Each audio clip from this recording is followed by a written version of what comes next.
In this section, I want to talk about prefix lists.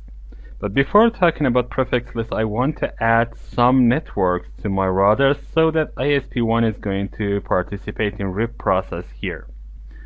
So I need to add 31, 31, 31 for router 3 and ISP1. Now I need to add 100, 148 for ISP1 and router 4. Let's go to router 4. I have done some parts of this previously, but I want to add this to RIP here. Click on plus sign, 100, 100, 48, 0/24 is the prefix that I want to add to RIP process. Okay. Now I want to make sure that ISP1 has this enabled. As you can see, if I go to ISP1, go to routing RIP, I have network 100, 100, 100, 0. This is the loopback 0 of ISP1. I have 100, 148. This is the link between router 4 and ISP1. And I have 31, 31, 31. This is the link between router 3 and ISP1. Now let's go to routes and check to see if ISP1 is receiving updates. As you can see, ISP1 is receiving updates. And what I am interested in is this 4440. It has a metric of 2. It has come from router 4, 100, 148, 104. Okay? Now I want to make some changes to my network.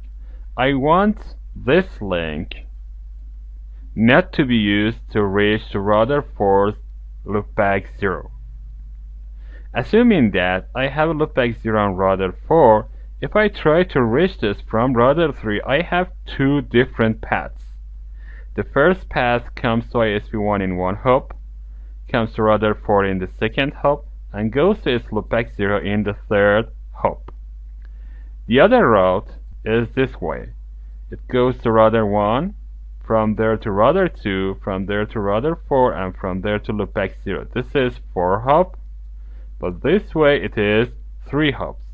So let's see which of them is used by router 3. If I go to router 3 and check routes here for 4440, you can see that it is using the route from ISP1, 31, 31, 31, and it has a metric of 3.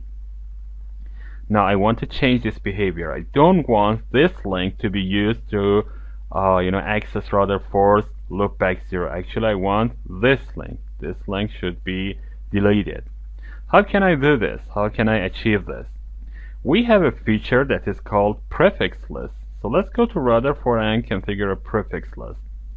If I go to routing, we have prefix lists here. Click on this plus, click on this, and then click on this plus sign.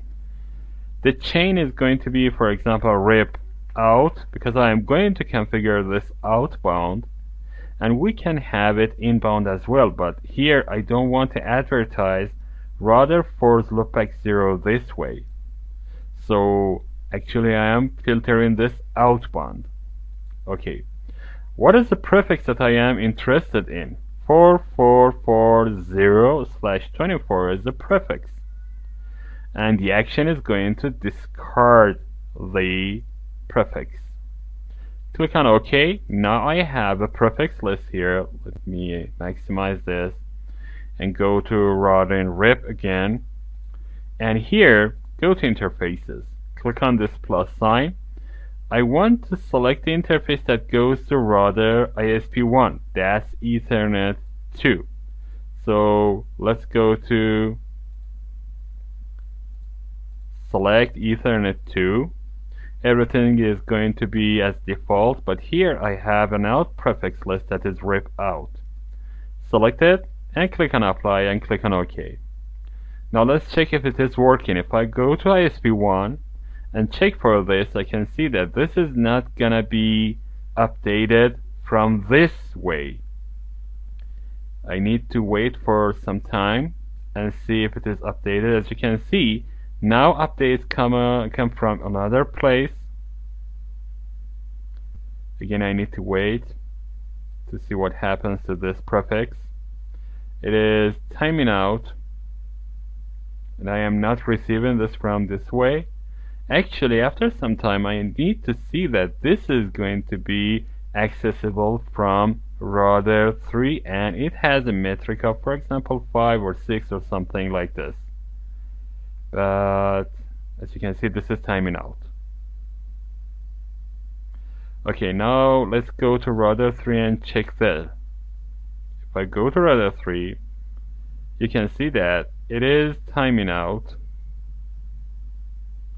I am receiving this from 31, 31, 31 because it is still in its database, but after router ISP1 has timed out this prefix, that is about 1 minute 28 seconds from now, it is not going to be advertised to router 3 as well, and the advertisement will come from the other way.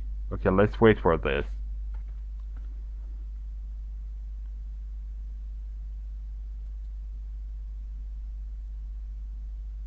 Now you can see that the metric changes to 16. This means that this is not accessible. Now let's go to router 3 and see if it is working. As you can see now, router 3 is receiving 4444 from router 1, and after some times it is going to advertise this to ISP1, and ISP1 will receive this route with a metric of 5, as you can see from 31, 31, 31, 103, that is router 3. This is the way that prefix list works. And of course, I can configure an inbound prefix list for some other prefixes and add it to specific interface. But now you know the concept, as you can do this.